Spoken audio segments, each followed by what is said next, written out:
प्रभु के नाम का जप करते हुए उन पर दृष्टि लगाएं कि प्रारब्ध से हमारा भरण पोषण शरीर का भले, ये हमारा भरण पोषण आपसे होगा नाथ।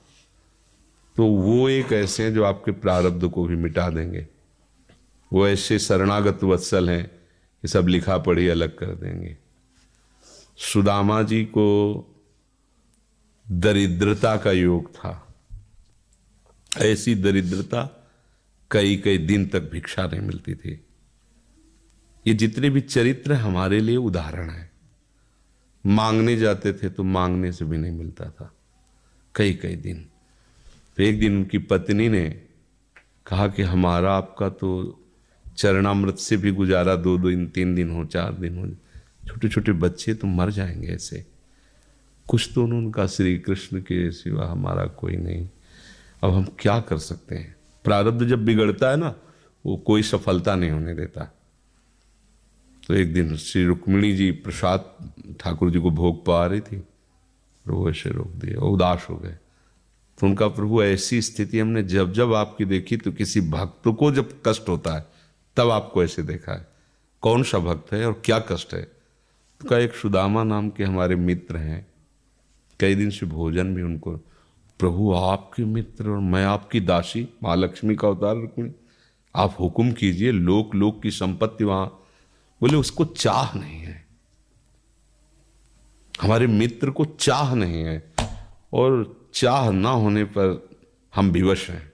अगर वो चाह कर ले तो सारी व्यवस्था हो जाए। तो बोले पैदा करो जाके चाह। बोले उनके हृदय में तो नहीं पैदा कर सकते, हम भी, क्योंकि जिस हृदय में भगवान का आश्रय और निरंतर चिंतन है वहां माया की चाह नहीं होती। बोले उनकी पत्नी के हृदय में, बोले प्रयास करते हैं जाके। भगवान संत वेश में गए, भिक्षाम दे, वो निकली। अतिथि का सत्कार करना गृहस्थ का धर्म होता है। हाथ जोड़ा और कहा हम असमर्थ हैं, आपको भिक्षा नहीं दे सकते। क्यों? बोले हम अपवित्र हैं, हमारे ऊपर सूतक लगा हुआ है। किस बात का सूतक? हमने एक पुत्र जन्मा है। तो ठीक है हम 10-12 दिन बाद आ जाएंगे। बोले नहीं, आजीवन अपवित्र रहेंगे। वैसा कौन सा? बोले दरिद्रता रूपी। विद्वान की पत्नी है तो ऐसे उनका दरिद्रता रूपी पुत्र का जन्म, अर्थात सीधे कि मैं नहीं दे सकती या देने योग्य नहीं, ऐसा न कहीं उनका, मैं अपवित्र हूं। तो उनका दरिद्र कैसे हो सकती हो? जिनके पति के मित्र द्वारिकाधीश भगवान श्री कृष्ण है, वो दरिद्र कैसे हो सकता है? एक बार कहो ना अपने पति से। चले गए। जो सुदामा जी आए तो उन्होंने कहा कि देखो आज एक अतिथि आए थे, उनको मैं कुछ नहीं दे पाई, मुझे बहुत कष्ट है कि मेरे पुत्र और आए हुए अतिथि का भी हम स्वागत नहीं कर सकते, उनका भरण। आपके मित्र द्वारिकाधीश प्रभु श्री कृष्ण है। सुदामा जी ने कहा, बोले चले जाओ ना, वो कुछ न कुछ सहयोग कर देंगे। तो बोले हम ऐसे मित्र नहीं बनाए कि वो हमारा सहयोग करें, कभी नहीं, मर जाऊंगा, पर उनसे ये नहीं कहूँगा कि आप हमारा। बोले मत कहना, दर्शन के लिए तो चले जाओ, वो सुना है इतने उदार हैं कि वो जाने पर ही दे देंगे। सुदामा ने कहा दर्शन के लिए तो जा सकते हैं, बहुत दिन हो गए, ठीक है, पर मित्र के पास जाए तो कुछ लेके जाना चाहिए, मेरे पास तो कुछ नहीं ना। पड़ोस में जैसे किसी से मांगने गई तो, अरे समय जब बिगड़ता कोई नहीं होता साथ। एक ने थोड़ी उदारता दिखाई तो चावल पछोरने पर जो आगे कणका होते चावल के, जो प्राय वो लिए सुदामा जी ने कहा हमारे प्रभु भाव के भूखे हैं, कुछ ले जाएंगे, खाली हाथ तो नहीं है। पोट्री में सारांश में बता रहे हैं, द्वारपालों ने देखा कि हड्डी हड्डी शरीर में कई जगह से फटे वस्त्र, बेवाई फटी हुई, मतलब दिखाई दे रहा था दरिद्रता की मूर्ति है ये। तो उनका किससे मिलना है तुमको? तो उनका श्री कृष्ण से। बोले संभाल के बोलो, क्योंकि पार्षद है, अनंत कोट ब्रह्मांडों के नायक प्रभु के ऐसे बोले कोई श्री कृष्ण को ऐसे गली आए। उनका जाके तो तुम बोलो ना, श्री कृष्ण से जाके कह दो कि एक सुदामा नाम के ब्राह्मण आए हुए हैं, पार्षद गए, वो प्रभु बड़ा अजीब आदमी है, आपका नाम बिना किसी सभ्यता के ले रहा है।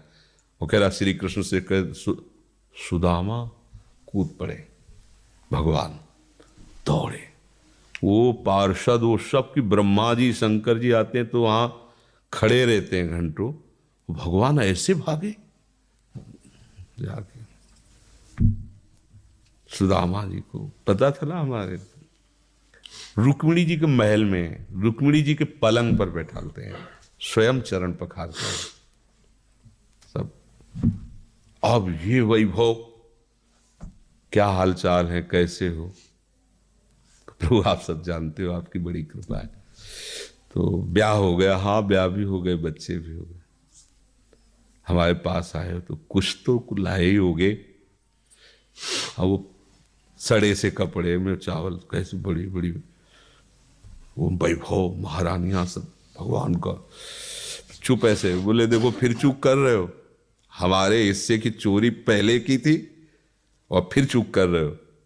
और उन्हें हिम्मत नहीं पड़ रही थी, इतने महामहिम प्रभु को कैसे हो तंदुर। भगवान ने ऐसे छीला, ओहो आज तक मुझे ऐसा स्वाद नहीं मिला। भगवान बड़ाई कर रहे, देखो रुक्मिणी जी की आंखों में आंसू आ गया उधर से। भगवान पकड़ लिया हाथ, बस प्रभु हम आपके सिवा नहीं रह सकती। हो भगवान तो सुदामा जी का स्वागत समान कुछ दिन, अच्छे कपड़े पहनाए। जब चलने लगे ना, भगवान की तरफ वो देखते, मतलब कामना नहीं पर कि देखा पत्नी कह रही थी जाओगे कुछ लोग कुछ चले प्रभु, हाँ ठीक, इधर से ऐसे चले जाना, हाथ भी खाली। प्रभु ने कहा देखो ये कपड़े जो है ना महंगे हैं, रास्ते में तुम्हें चोर बदमाश, तुम अपनी पोशाक पहने इनको उतार दो। बोले बड़ी कृपा, कपड़े भी उतार लिए और रास्ते में सोचे देखो निगेटिवली सोच रहे, मेरे श्री कृष्ण मुझे कितना प्यार करते हैं। उन्होंने इसीलिए नहीं दिया कि दरिद्र कहीं संपत्ति पाकर मतवाला होकर मुझे भूल न जाए, मुझे कितना प्यार करते हैं। प्रभु के प्यार में मगन होकर सुदामा पूरी खड़ी जैसे द्वारिका। तो उनको भ्रम हुआ कि मुझे लगता है चलते चलते मैं पुनः द्वारिका आ गया। तो वहां पूछ रहे हैं कि ये किसका है। भगवान के पास विधाता है, उनका प्रभु ये तो गलत हो गया, इनके भाग्य में हमने लिखा था क्षय श्री, ऐश्वर्य का नाश, जीवन में नहीं ऐश्वर्य, क्षय श्री। भगवान ने उसका उल्टा कर दिया यक्ष श्री। जैसे कुबेर का अथाह धन का खजाना, त्रिभुवन का खजाना वही है कुबेर के पास, ऐसे कुबेर का खजाना यक्ष श्री। तो कहा प्रभु, तो उनका इन्होंने एक पुण्य किया है, अनंत ब्रह्मांडों के समस्त जीवों को तृप्त कर दिया है। प्रभु खुद को खाने को ले तृप्त, बोले मेरे रोम रोम में करोड़ करोड़ ब्रह्मांड वास करते हैं और इनके तंदुलों से मैं तृप्त हो गया। अनंत ब्रह्मांडों का भंडारा हो गया, उसका जो पुण्य होता है लिख दो इनके भाग्य में। अब किसी की चलेगी प्रभु के आगे।